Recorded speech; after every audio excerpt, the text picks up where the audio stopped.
I'm Jess, and it's so great to be with you for a few moments today. Welcome to Kingston Standard Church, our online version. I'd love to invite you to connect with us online or in person. If you're in the Kingston area, come on out. We would love to see you. If you're limited to online connection though, not a problem. Just be sure to check out our website for at-home worship resources. But in the description box of this video, you're going to find the link to our website.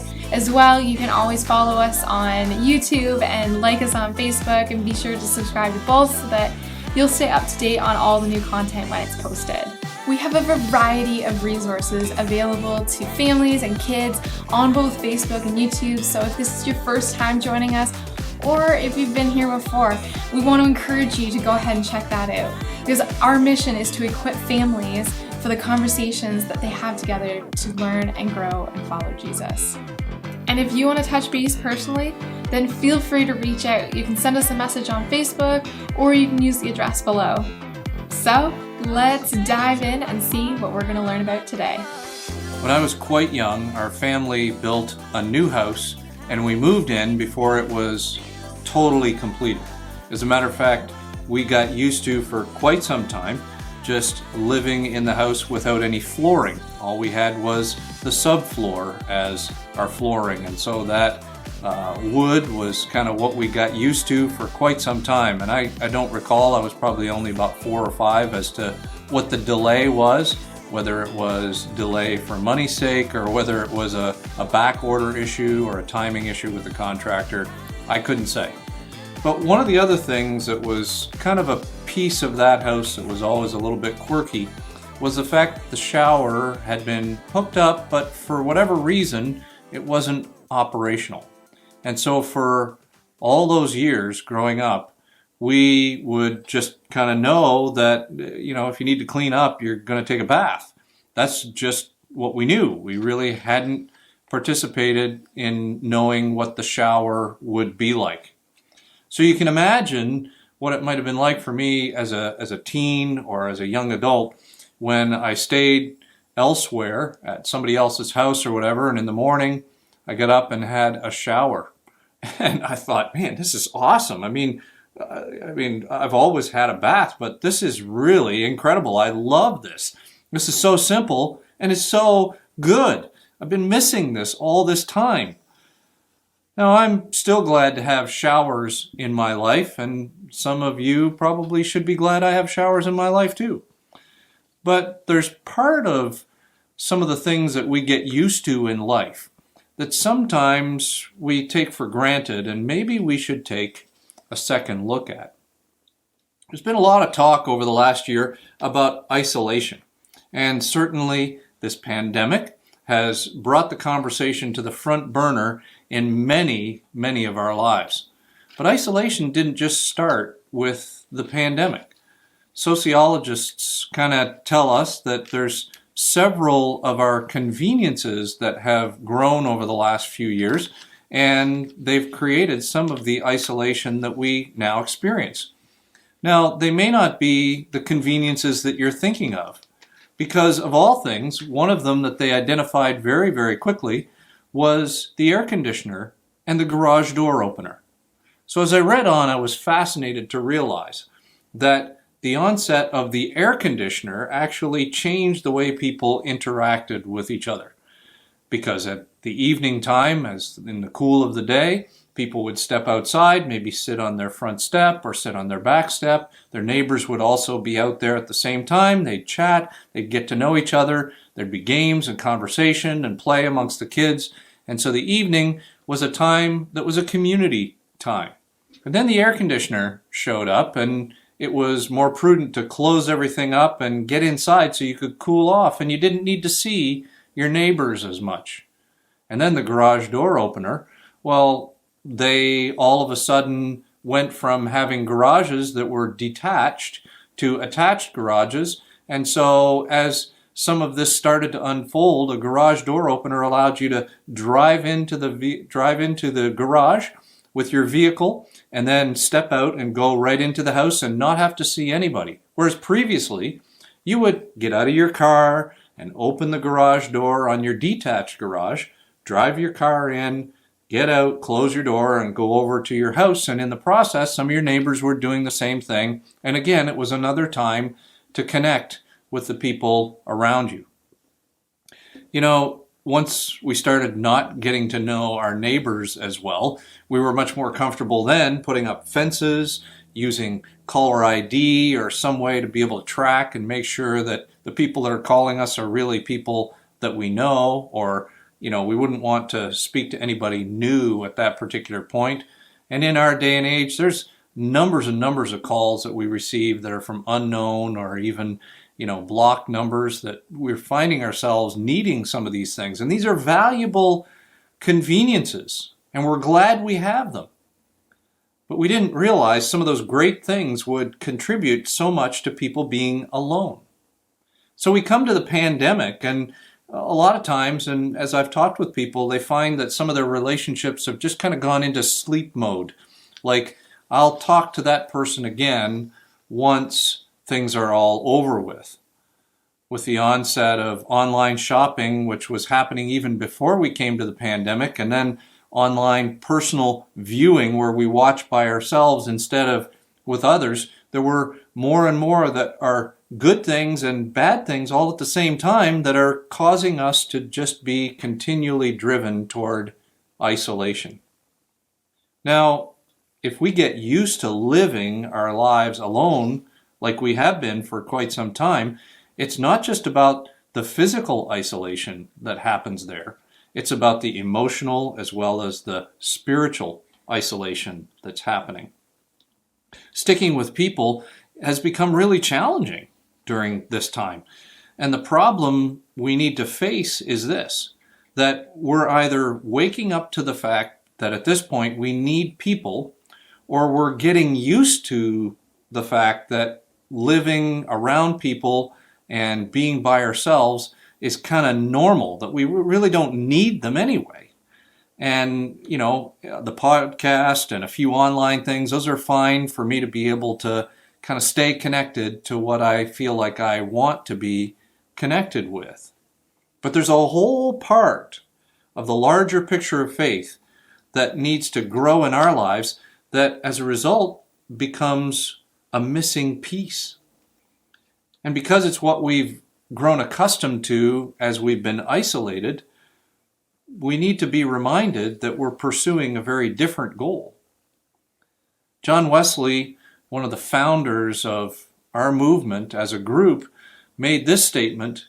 He said, "There's nothing more unchristian than a solitary Christian." What he was saying, maybe in our modern terms, might be more easily understood by saying faith is not a solo sport. So as we think about this together, maybe we take a minute and look at the life of Jesus, and we realize, why Jesus came. We know that he came to seek and save the lost and to give his life as a ransom, and that we might have life to the full. But when we think about how he came, maybe that can help us with this part of the conversation. Luke chapter 7, verse 34 makes a curious statement. It says, "The Son of Man," meaning Jesus, "came eating and drinking." As a matter of fact, he was eating and drinking so much that he was accused of being a glutton by some of the people around him. Now, some of you may think, well, that's a good goal for this next year. I want to be more like Jesus. I want to eat a lot, and maybe I'll start taking a few more naps on boats. But where this is really valuable is in understanding the value of the Middle Eastern meal at this point in history. In the New Testament, a meal was a longer, lingering kind of conversational time. It was personal, so there was a closeness, a personal affinity. You would experience more of an emotional nearness with people, and a familiarity would grow. And it was something where people were present. They were undistracted, so they could invest richly in connecting with those individuals on a deeper level. And the purpose was to engage by slowing down, to listen, and enter into a focused involvement with the people around the table. Now, we oftentimes look at the scripture and see that Jesus left places to go and pray, but we also know that he left crowds in order to engage at this personal level with a number of people. Matthew chapter 9 tells us about one instance where Jesus gets a lot of guff about the fact that Matthew and other tax collectors and a group of people that were notorious in the community as absolute sinners, they were all around this table. There were other important moments that happened around a table. It's clear from the relationship that Jesus has with Mary and Martha and Lazarus that they'd spent quite a few conversations around a table in deep connection. It was at a table where Jesus was anointed with extravagant perfume by an unnamed woman. It was at a table where Jesus stepped up and washed the disciples' feet, something we talked about just recently. Jesus chose to pursue this kind of connection with people that was personal, and he was present, and he was engaged. And at the table, you tended to get close to people, not just physically close, but emotionally close with people. And even in the scripture, we see this as a bit of a reflection of heaven. When we look ahead into Revelation, there's talk of a feast. And the image here is not this blowout buffet, but it's the implication of a personal, engaging, very present and undistracted time together with God. So Jesus accepted these invitations because he wanted to connect with people beyond his time of teaching. He was well aware of a statement that would be coined quite a number of years later, and that is that you can impress people from a distance, but you can only impact them up close. Now with Jesus, quality time grew out of quantity time, a larger amount of time that was spent with people. And this is the way Jesus lived. So if we fast forward to our text that we're looking at today in the book of Acts, we see that even in the early church, this continued on. It wasn't just a habit that Jesus had, it was a habit that he shared for the early church. We can see that this was important. It was lived out in the first century church. They had seen the way Jesus did this, and so they were gathering together in order to enjoy their time together. You enjoy Jesus, I enjoy Jesus. Let's enjoy the conversation about him together. Now, there's lots of application for this particular passage to understanding how to operate in a church environment. We're going to look at it today through the lens of connection. And the word that's oftentimes used for connection in the Bible is the word fellowship. Building each other up, not just a time where you're eating together, but actually encouraging and building each other up in faith. Let's have a look. In Acts chapter 2, it says, "They devoted themselves to the apostles' teaching and to fellowship, to the breaking of bread and to prayer. Everyone was filled with awe at the many wonders and signs performed by the apostles. All the believers were together and had everything in common. They sold property and possessions to give to anyone who had need. And every day they continued to meet together in the temple courts. They broke bread in their homes and ate together with glad and sincere hearts, praising God and enjoying the favor of all the people. And the Lord added to their number daily those who were being saved." Now it's clear they had a commitment to each other. And when we think about this, we get the teaching part, and we get the prayer part, and we get the communion part. But these extended conversations around the table that were developing into an environment where physical needs were being met and emotional needs for connection were being met. And they were talking about their connection with Jesus, being thankful for all he had accomplished, seeking God's presence, and encouraging each other with the boldness to engage with God. They were making time to do what Jesus had shared with them, to be personal, to be present, to really engage with each other. And for them as well, quality time of impact really grew out of the quantity of time they invested with each other. One of the places we moved to in ministry, we realized that we wanted to build some connections that would outlast just kind of a single one-off kind of visit with some folks. Now, we were living a very busy life. I was pastoring in a church. Val was employed with a couple of different demanding paid kind of roles. We had aging parents. My parents lived close by, and we were starting to care for them. We had growing and active kids, and we were busy enough that at that point in our lives, we recall that there was a Sunday night meeting in our household just to be able to organize all of the appointments and the sports events and the life that needed to happen in our lives that week, and the places we were going and who was going to get people there to organize and strategize what was coming up in the next 7 days. Well, we invited some people into our world to walk with us through life. Not to solve our problems, but to just be a variety of people that we would connect with on a regular basis. Because you can easily find yourself with just yourself, and after a while, that's kind of a silo effect, right? I mean, you end up with a confirmation bias, alone with your own thoughts, and everything you think, well, yeah, I can confirm that with something. And so we needed other people around us. At this point, there was no active small group structure within the church that I was a part of.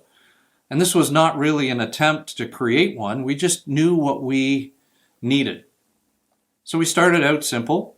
Every 2 weeks, the families that we were including in that group came over after church on Sunday, and we all kind of pooled our resources to have lunch together.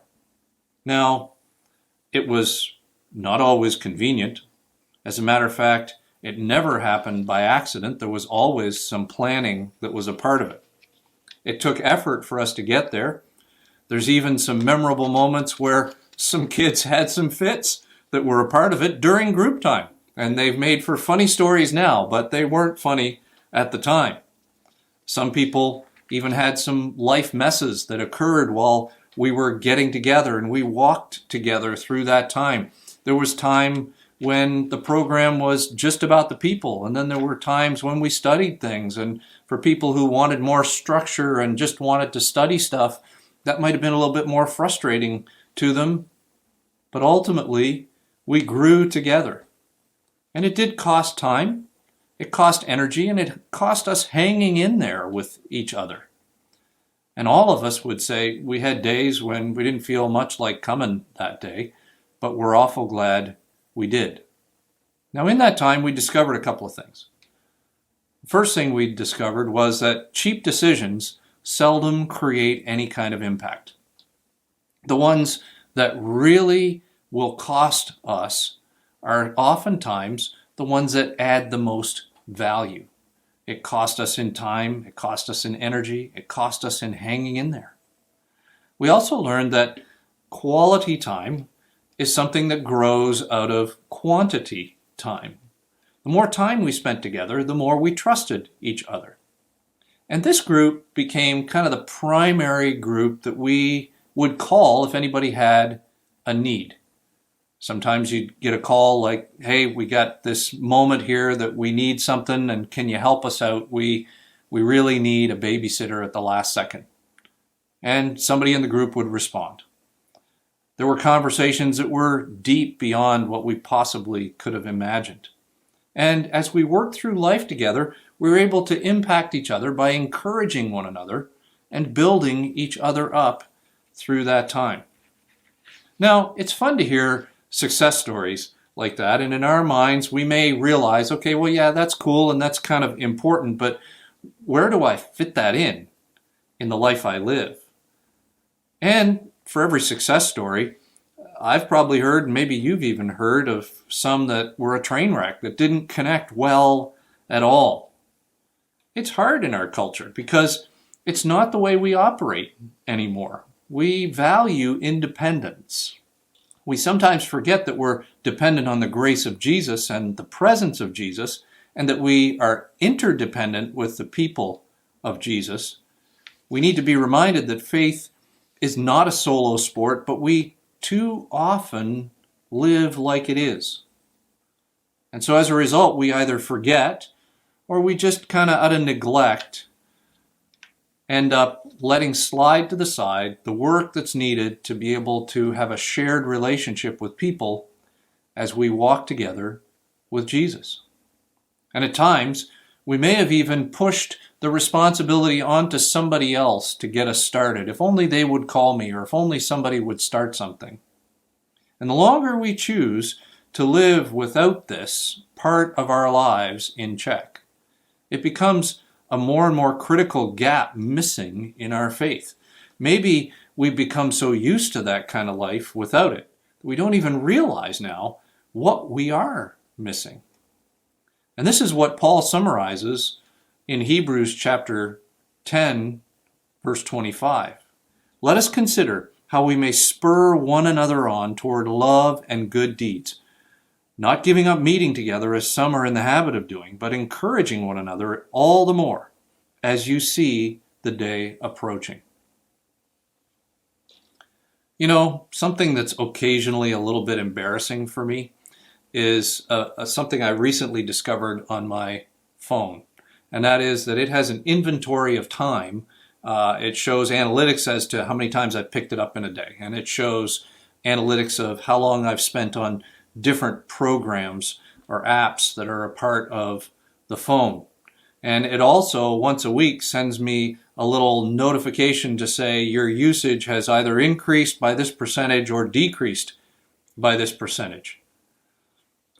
Sometimes when I'm looking at it, I realize my action is not consistent with what I sometimes think of as my priorities. Now, you may have realized this, maybe you read it somewhere along the way, but from the first century to now, some things have changed, haven't they? I mean, that's a little bit obvious. A lot has changed. What Paul talked about and what Jesus has shared with us was oftentimes reduced to just sitting in seats with people we casually know, getting a bit of inspiration, and then living the rest of the week completely on our own.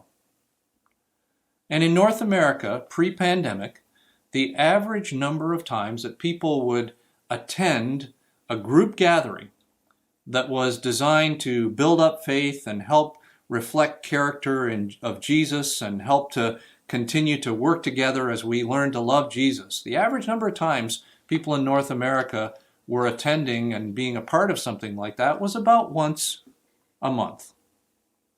Now, if our phone kept our inventory of time and had a category for time you've spent with people developing faith, it may be kind of embarrassing for us to realize that if that was our average, we might have spent more time on social media yesterday than we did in the last month, putting ourselves in a place where we can be engaged with the people of God.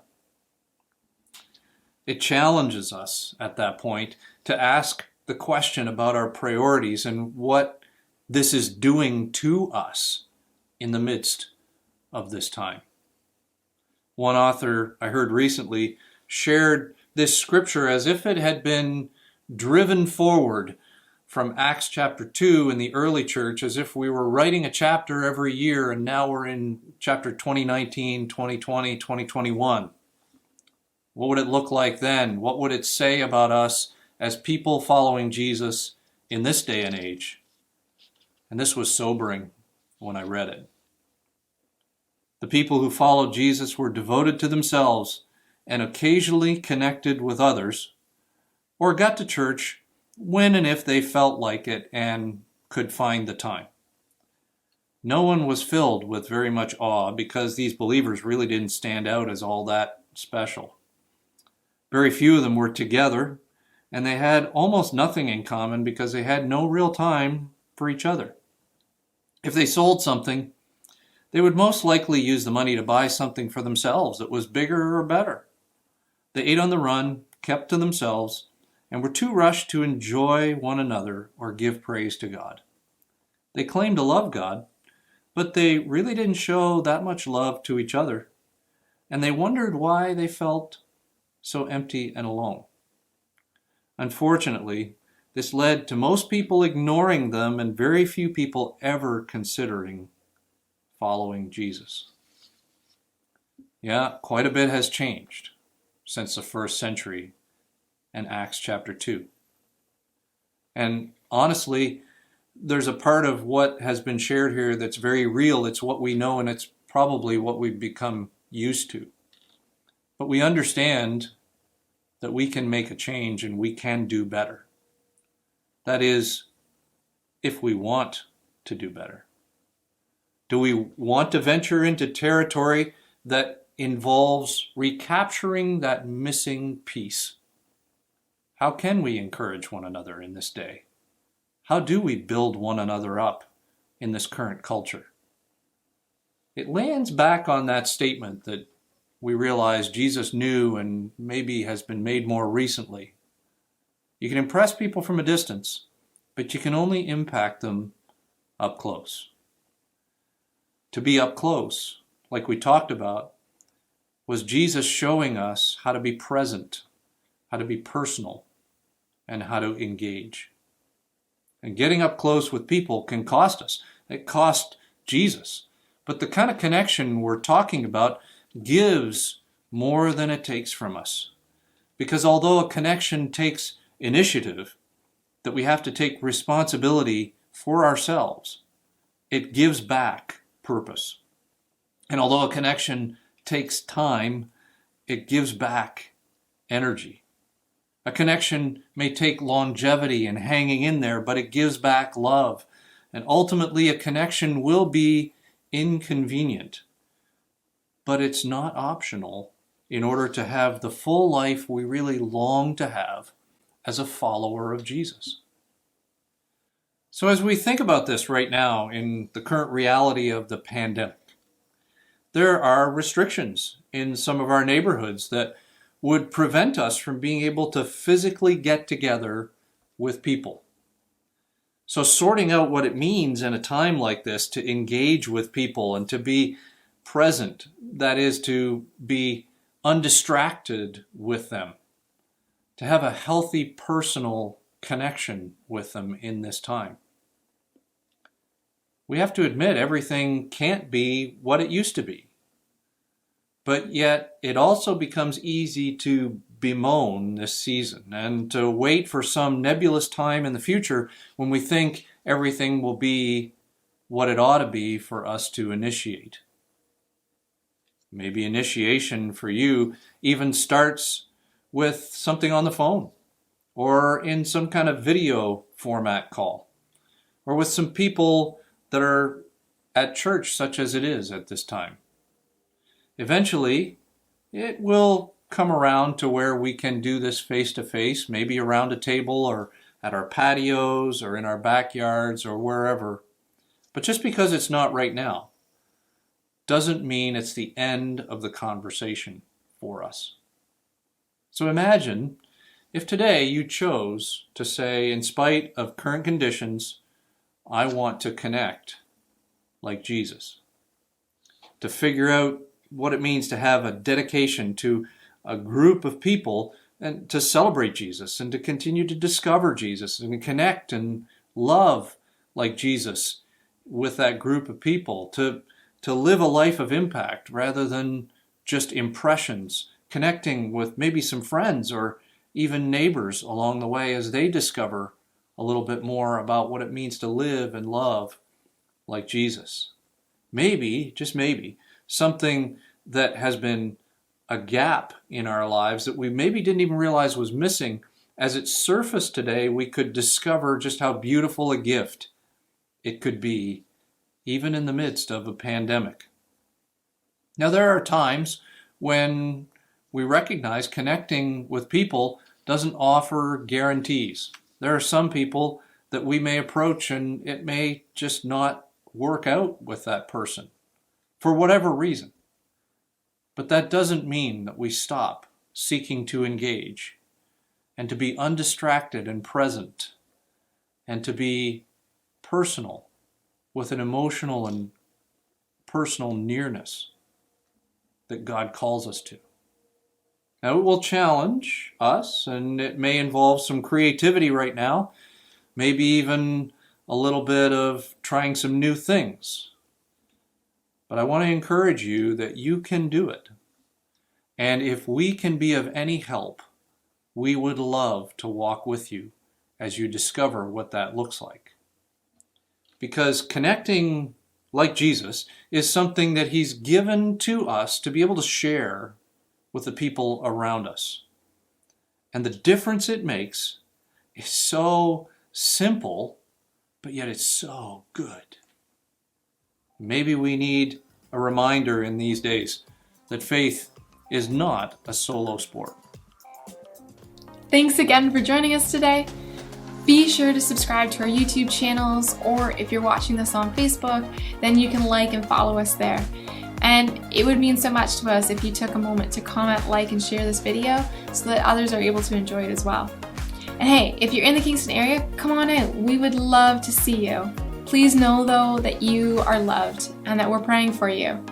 And we certainly appreciate your prayers too. We'll see you soon.